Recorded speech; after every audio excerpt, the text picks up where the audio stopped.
Vamos a compartir con Luis Eduardo Martínez, él es vicepresidente de la Comisión de Diálogo, Paz y Reconciliación Nacional de la Asamblea Nacional. Hay una cercanía, se anuncia tentativamente una reanudación de conversaciones entre el gobierno y parte de la oposición venezolana a partir del 13 de agosto en México. Ayer lo comentábamos en la apertura de esta primera emisión, el presidente López Obrador reconfirmaba lo que ya se conocía en forma pública, que se reanudarían en las conversaciones y que México sería el país receptor a través de la mediación de Noruega. Bienvenido, Luis Eduardo, muchas gracias por estar con nosotros. Me gustaría abordar este primer punto porque es muy importante y ver si de verdad se generan buenas expectativas y no fracasa todo el proceso como en anterior oportunidad, a pesar de que el gobierno piensa que sí fue exitoso, que esto permitió la escogencia de un nuevo Consejo Nacional Electoral, etcétera, etcétera. Muchísimas gracias, contentísimo de estar de vuelta con ustedes. Bienvenido. En Televen siempre me sentí en casa.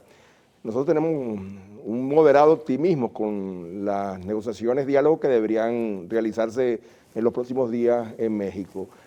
Hay sí la necesidad de definir prontamente la agenda, que es lo que definitivamente es la clave para que la negociación, diálogo pueda ser exitosa.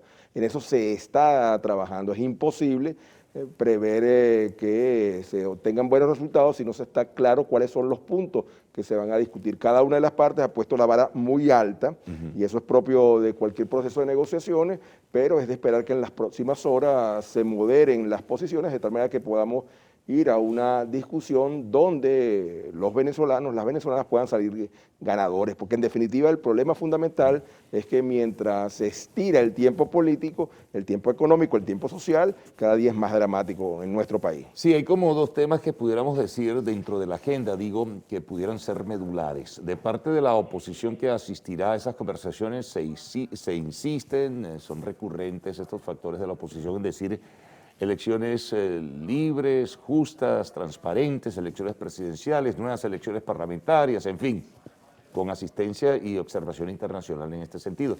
El gobierno se afinca e insiste mucho en el tema de las sanciones. Entonces, es un pugilato que se va a desarrollar ahí. Los factores internacionales a su vez dicen, por ejemplo, el gobierno de los Estados Unidos, que si el gobierno da muestras de querer flexibilizar y avanzar por ese camino de una nueva elección, incluyendo la presidencial, tal vez las cosas pudieran cambiar, pero es tan complicado porque para el gobierno realizar nuevas elecciones presidenciales o incluso parlamentarias es mucho más complejo.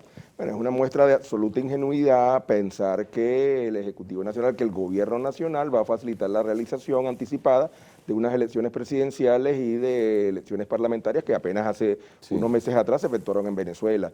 De tal manera de que lo que en este momento priva es un cambio de matiz y hay que leer con cuidado cada comunicado, especialmente el último, que fue suscrito por el secretario Blinken, el alto comisionado Borrell y el ministro de Relaciones Exteriores de Canadá.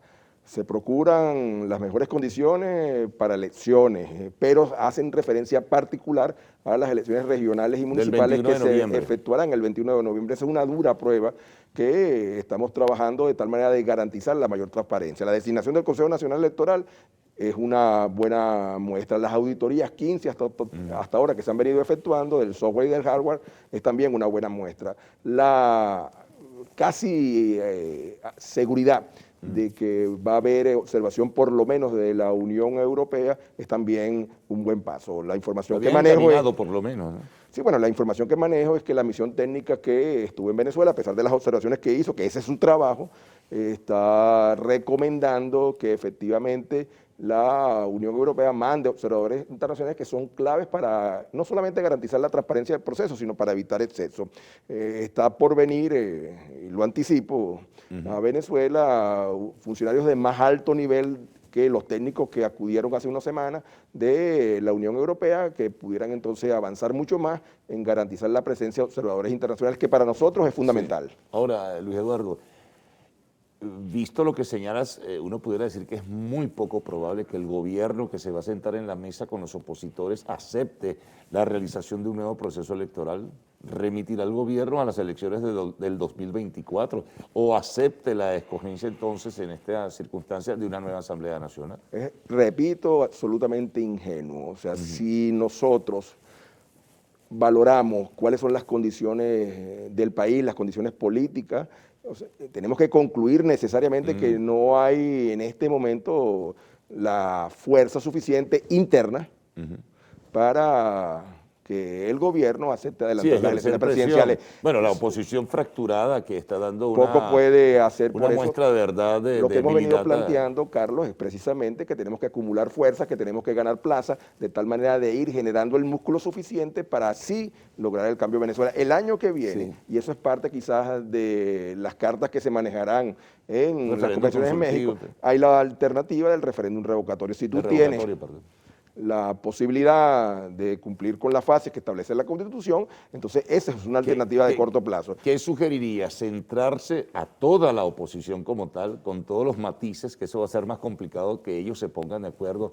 centrarse en la elección del 21 de noviembre, además aceptando la presencia probable de la Unión Europea y de otros factores internacionales? Y si se sale bien de allí, eso puede ser un buen paso para entonces ir hacia un proceso como el que señalas. Rotundamente sí, pero déjame detenerme un minuto no es en fácil, un aspecto. ¿No? Alguien me ha insistido, alguien muy cercano, de que la Comisión de Diálogo, Paz y Reconciliación, de la cual soy vicepresidente, debería hacer un gran esfuerzo para que se dé un diálogo intraoposición, porque eso es clave, lo que tú acabas de señalar, la unidad de la oposición. Pero reitero, yo me concentraría, y es nuestra recomendación, e insistimos en ello, en motivar a los venezolanos, en convertir las elecciones del 21 de noviembre en una suerte de referéndum de la gestión gubernamental. O sea, basta ver las encuestas para uno entender de que aquí hay una posibilidad cierta de cambio por la vía electoral. Entonces, mientras se negocia, mientras se conversa, disponernos en unidad para enfrentar a los candidatos oficialistas el 21 de noviembre. Y esto lleva su tiempo, inobjetablemente, indiscutiblemente. Ahora, o dejo el planteamiento y al retorno me lo responde, pero quería hacerlo. Por la nomenclatura del cargo que tú en este momento asumes, ustedes no van a tener participación en ese proceso de conversaciones. Eso lo dejo para el retorno, Luis Eduardo, en este que comienza ahora supuestamente a partir del 13 de agosto en México. Hacemos una pausa, conversamos con Luis Eduardo Martínez, vicepresidente de la Comisión de Diálogo, Paz y Reconciliación Nacional de la Asamblea Nacional.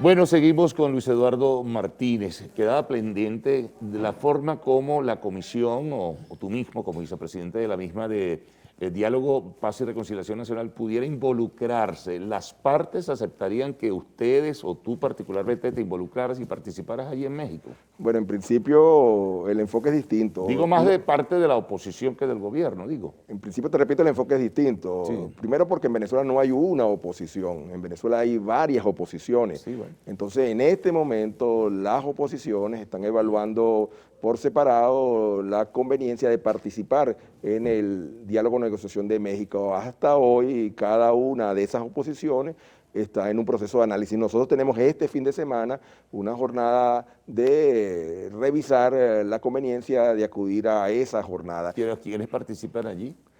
Estarían todos los partidos políticos que tienen representación en la Asamblea Nacional.